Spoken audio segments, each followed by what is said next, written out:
TVC News, wherever the big news story is happening, we're geared up to break it. TVC News, first with breaking news.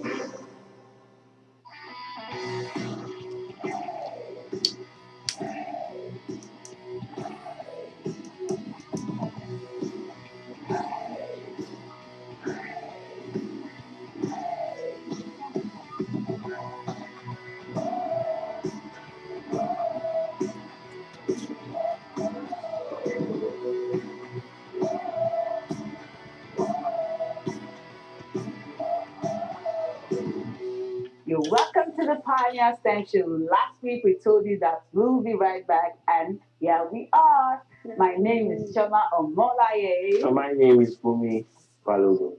On the Pioneer STEM Show today, we have two young engineers who are working on the ways Nigerians learn and preparing the youth for the digital age. They have started a coding platform, 1010 Coding, which is a teaching and mentoring platform that teaches kids how to code and also prepare them for the job of the future. When we return, we will meet the founders of 1010 Coding, and they'll be intimating us on everything about education technology in this.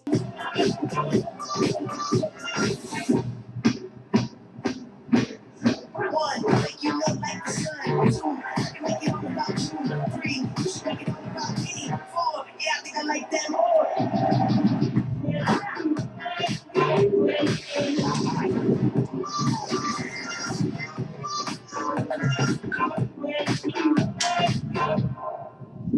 Give me some of that.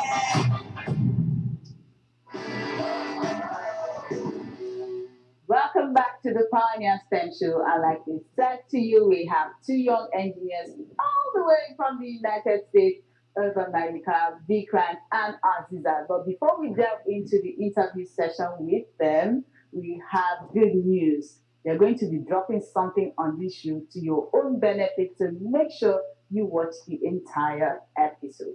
Thank you so much, Vikrant and Azeezat. Thank you for Yeah. having us on the show. Yes, you're welcome. Hello, everyone. It's a pleasure being on here. You're all branded 1010 Coding. So, what's the motivation behind 1010 Coding? Thank you so much, Shama, for having us.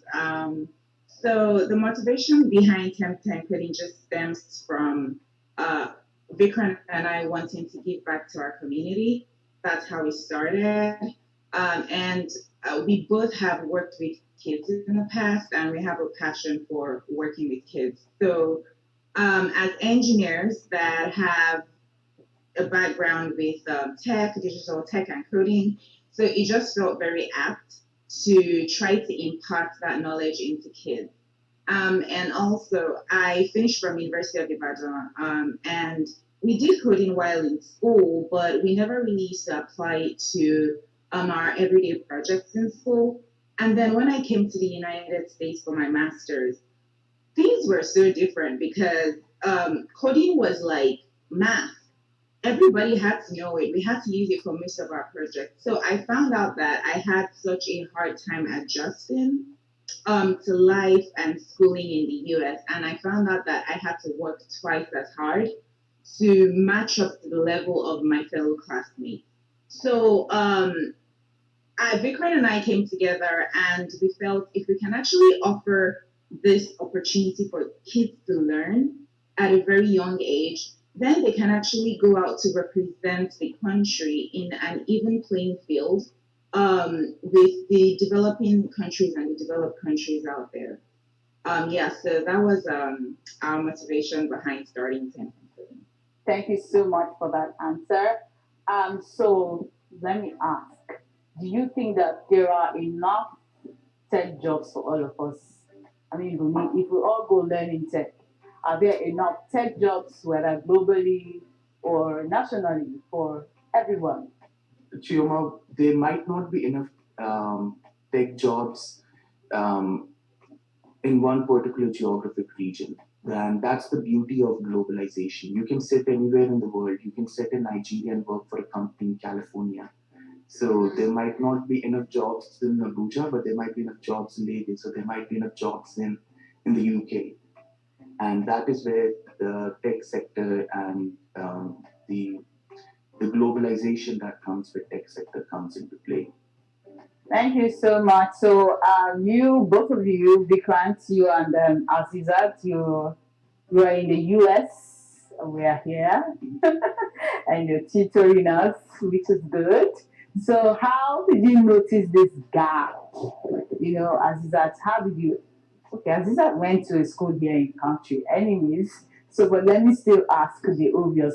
How did you notice that there is this gap between, the Western, I mean, where you are and our countryhood? Yeah, so it'll be fitting for me to answer because I've actually had the opportunity to school in both regions. I've schooled in Nigeria and I've schooled in the US. And I think the biggest part for it for me is the kind of technology that is available in the two countries, for example. Um, so when in Nigeria, most kids and students are not actively partaking in developing that tech skill, but they do over here, and because of that, you see changes in the level of education for the kids. So we have students that are constantly going out there to represent the country, to represent their schools in these competitions. And then you see that they're actually employed by the big tech companies at a very young age because they've actually brought something new to the table. I'm not sure if I would never given that kind of opportunity in Nigeria. And I mean, if Nigerian kids are given that kind of opportunity, they definitely come up with great things also because that's what we are doing at Tencent Coding. And our kids, our students, it's been so eye opening, giving them the opportunity and just letting them fly with it. Yeah. So another thing is um, outside of looking at the opportunity the tech brings in both sectors, um, the another big thing for me was just like I mentioned earlier, the use of the technology. In Nigeria, in our educational system, we don't really use it that much. We still rely on a lot of non-digital means in our school system, and over here, everything was digital. I don't remember the last time that a lecturer, for example, dictated notes in class, and I remember I used to do that a lot, even in the university. Um, yeah, so just things like that. It's a big change, and you would notice that it also fosters a very great learning environment for students here. But I understand that there's a lot of challenges that we have to overcome in Nigeria as a country for us to fully transition into that space where we can conveniently and comfortably use tech. Yeah, so I would say those are the biggest noticeable differences for me. The gap. All right. So I think I want to come in here to ask a couple of questions.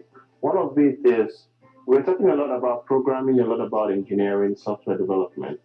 But we also understand that not all kids would have interest in these, right? You'd have kids that are interested in nature, kids that are artistic, some finance, economics, and what have you. So, what is going to be your own feedback as regards how these kids can also prepare themselves for the digital age? We totally understand that not everyone wants to become a software developer, and there are other careers out there which people want to pursue. But what we need to understand is technology has evolved. It's not just a sector by itself, it has become a tool. And that tool will be present in every person's toolbox, whether that person is working in accounting, in finance, in economics, or whether that person is working as a gallery curator or as a painter, as an animation person. So let's take examples. For example, accounting.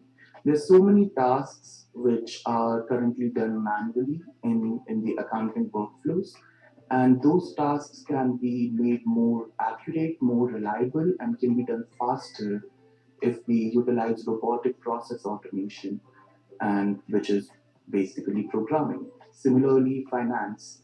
If you are working in trading, you're a hedge fund manager or a portfolio manager or a regular person who trades stocks.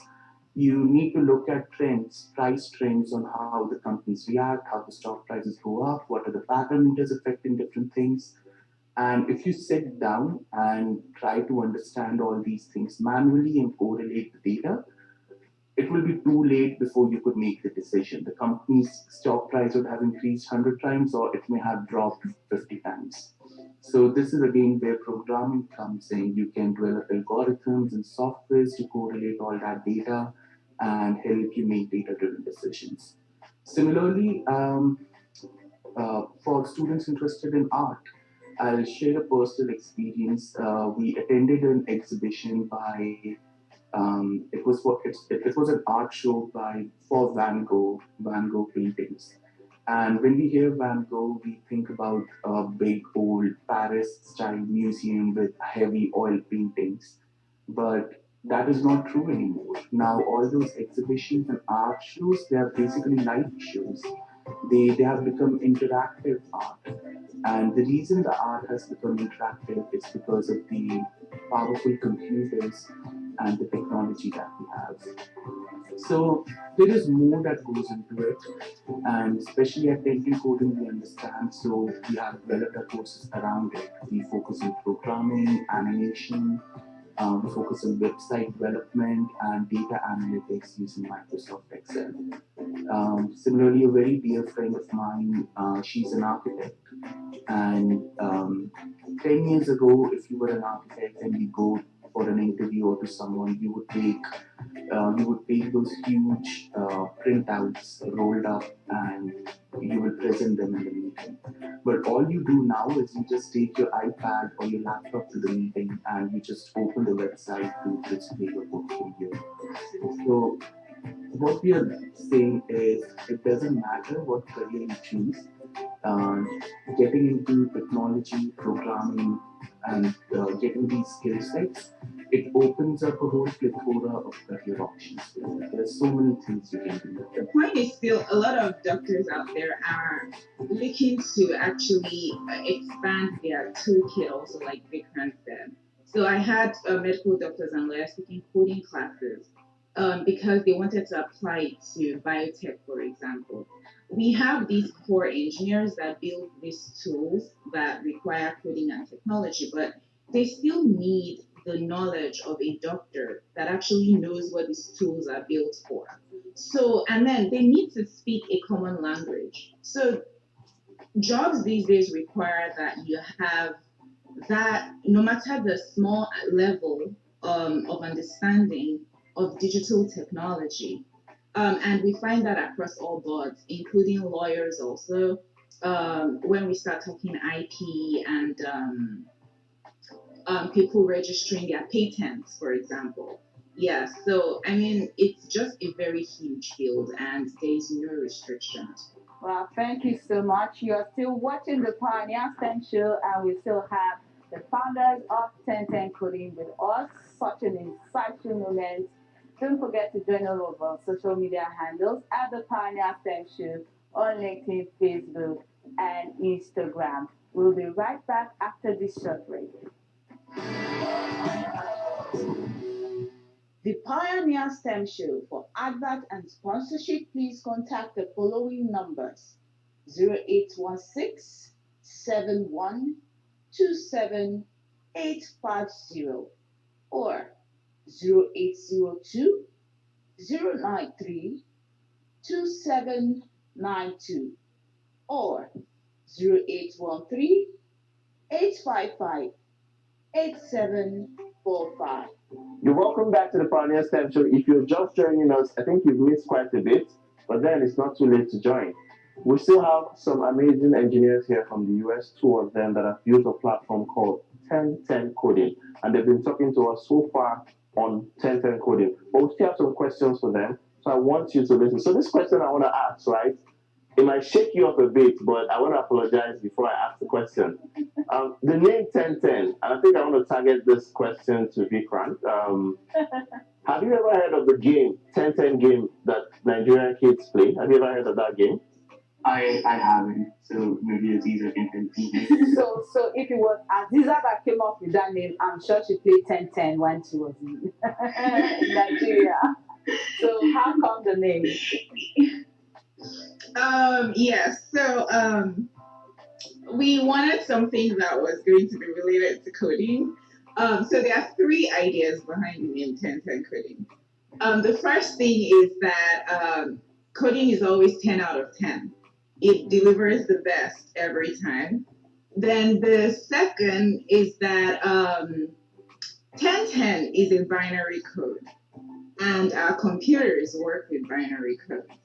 So it's like a reflection of what we're trying to learn, what we're trying to offer in digital technology. And then the third thing is the 1010 game. So coding is as easy as 1010. Wow, this is so well thought out. Thank you so much. So we would like to know your proudest moments. I mean, building this platform, having kids, having parents. So what have been your proudest moments?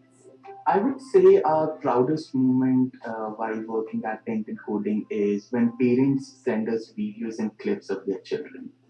Um, they, they always send us videos on WhatsApp. We share some of them on our social media platforms also. And just looking at these kids being so happy and they're so excited to come to the classes. And then when we talk to our teachers also, our teachers they have over the period of time while teaching them, they have built this personal relationship with the students. And the teachers are looking forward to meeting them, the students are looking forward to meeting the teachers. So that makes us feel very content. And another proud moment that recently happened a few weeks back was one of our students. The parent shared a video that the games that he's playing these days are the games that he built himself. And we were like, okay, wow, we have done something. That is something.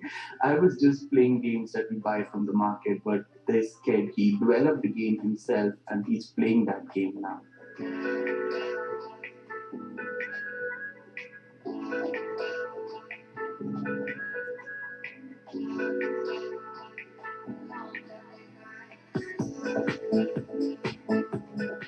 It's been a good experience since we started this school. It started sometimes, I think 12 weeks ago, and every Saturday it's been a dedicated one. We don't do anything, we just have to lock down the screen so that they can join the class.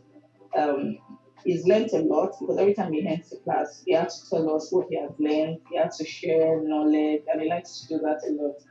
So I think it's the pressure of, or the excitement of seeing his classmates because he even came back home and he said that he's been telling them what he's been doing. And I really have to say that the services we got here is commendable. It's really good.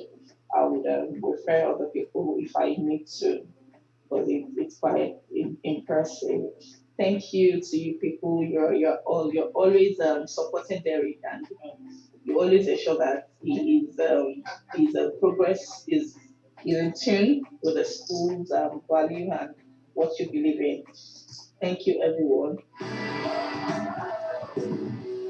Okay, Zizan and Vikrant, thank you so much for all the insightful, answers. But there's a challenge. There are some parents, as you know, that don't know about these things.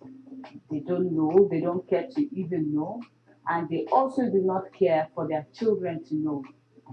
One, what is your advice for those parents? And finally, what's your advice for parents who are watching today, the Pioneer STEM show? What's your advice to them? So my first recommendation, the starting point for all the parents is they need to ask themselves that is the current education system sufficient for your child to tackle the needs of the digital age and the ever evolving workplace.